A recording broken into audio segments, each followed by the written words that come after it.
drums beneath the soil.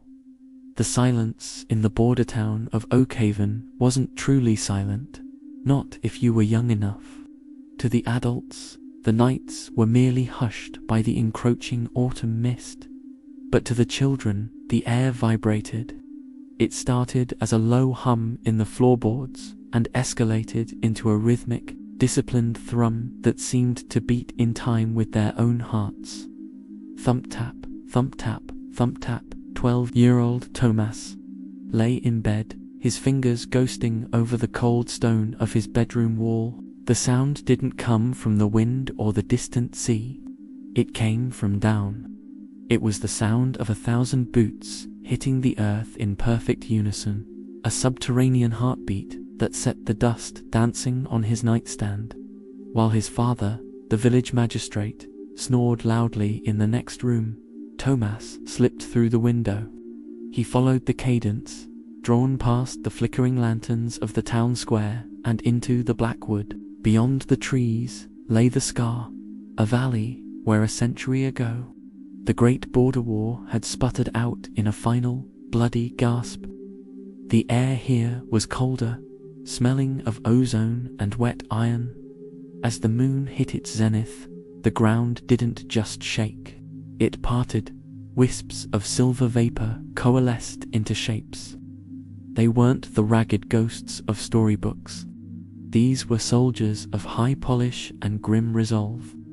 Their uniforms, though stained by 100 years of earth, were buttoned tight. Their banners, though shredded, were held aloft by skeletal hands that didn't tremble.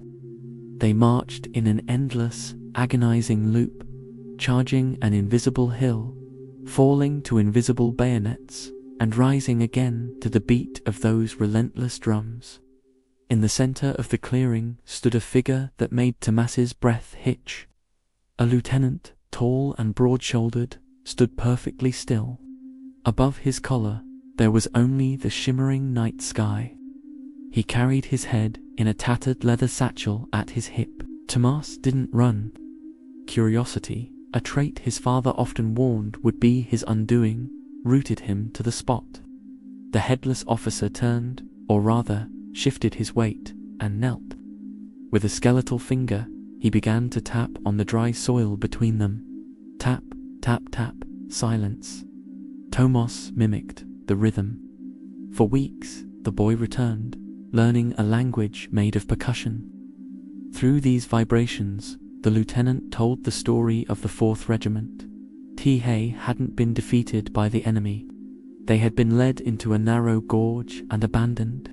Their commander had withdrawn the support line, intentionally sacrificing the regiment to claim a heroic solo victory elsewhere, securing a seat in the High Council and a legacy of gold. The lieutenant's tapping grew frantic as he pointed a bony finger toward the village, specifically toward the manor house where Tomas lived.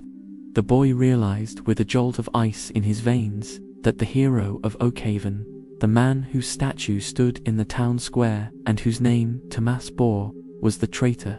His great-great-grandfather hadn't saved the town. He had murdered his own men for a medal. The ghosts weren't marching to attack the living. They were marching toward the source of the debt. As the spectral army began to pivot, their hollow eyes, or the empty spaces where eyes should be, fixed on Tomas, the drumming reached a deafening crescendo. The earth beneath his feet groaned as the soldiers closed the distance, their translucent bayonets gleaming. "It isn't a haunting," Tomas whispered, the realization shattering his childhood. "It's an inheritance." The soldiers didn't want his life. They wanted his acknowledgement. They were bound to the soil by a lie told by his blood. Only by standing on that battlefield and speaking the truth of their betrayal, breaking the glory of the Voss name, could the drums finally fall silent. The drumming didn't stop when Tomas reached the manor. It grew into a physical force, a rhythmic battering ram against his ribcage. He stood in the grand foyer, surrounded by the oil paintings of his ancestors. At the center hung the largest portrait, General Alaric Voss, the Lion of Oakhaven, chest heavy with medals, leaning on a saber that looked more like a butcher's tool in the flickering candlelight. "You knew," Tomas whispered to the painted eyes. "You left them in the dark." Outside, the village was waking, but not to the drums. The adults heard only a rising wind, a rattling of shutters. But through the windows, Tomas saw the truth. The spectral 4th Regiment had crossed the threshold of the forest.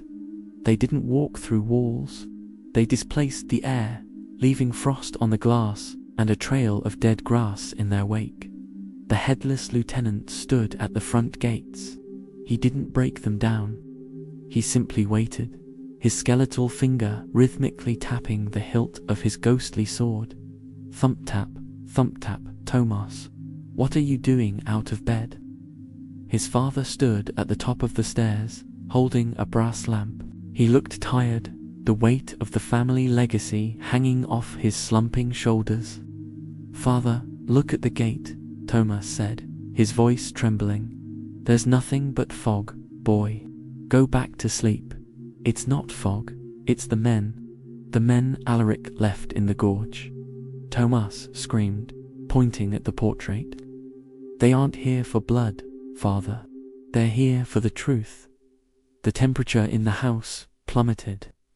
A thin layer of rime began to crawl up the legs of the mahogany furniture. The front door groaned under the weight of 1,000 silent ghosts pressing their weight against the wood. Not out of malice, but because the unfinished command of their death drew them to the living blood of the man who had betrayed them. Tomas realized that his father truly couldn't see them. The guilt had been buried so deep for 3 generations that the bloodline had become blind to its own rot. "I have to go out there," Tomas said, his resolve hardening. "You stay right there," his father commanded. But as he stepped forward, the lamp in his hand flickered and died.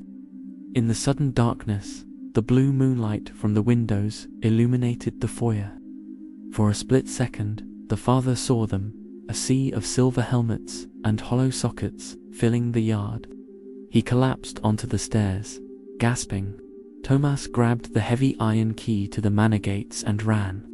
He stood before the headless lieutenant. The air was so cold it burned his lungs. The army stood in a perfect, terrifying U formation, surrounding the boy. Tomas didn't reach for a weapon. Instead, he reached for the medal pinned to the lapel of his own formal coat, a miniature replica of the one Alaric had won for his victory. He ripped it off, the silver stinging his palm. "I am Tomas Voss," he shouted, his voice cracking but clear in the unnatural silence. "I am the blood of the one who abandoned you. I speak the names you were denied." He began to read from a list he had scribbled from the old, hidden parish records, the names of the missing who had never been given headstones. As each name left his lips, a soldier in the ranks would stop marching. Their armor would lose its sharp edge, softening into a gentle glow. Finally, he turned to the lieutenant. "And you, Lieutenant Elias Thorne. You held the rear guard while my ancestor fled. I see you. I release you." Tomas dropped the medal into the dirt and crushed it under his heel. The drumming stopped. The silence that followed was so profound it felt like a physical weight. The lieutenant didn't tap on the ground this time. He reached out, a translucent hand, and briefly touched Tomas's shoulder. The touch wasn't cold. It felt like the first warm breeze of spring. One by one, the soldiers turned back toward the forest, their forms dissolving into simple moonlight. They weren't marching anymore. They were drifting. When the sun rose over Oakhaven, the scar was no longer a place of frost and shadows. Flowers, blue and white, like the uniforms of the 4th, began to sprout in the center of the old battlefield. Tomas returned to the house to find his father staring at the empty space on the wall where the general's portrait had hung. It had fallen during the night, the canvas shredded as if by 1,000 invisible blades. "The drums are gone," his father whispered, looking at his son with a newfound, fearful respect. "No," Tomas said, looking out at the peaceful valley. "They're just finally at rest."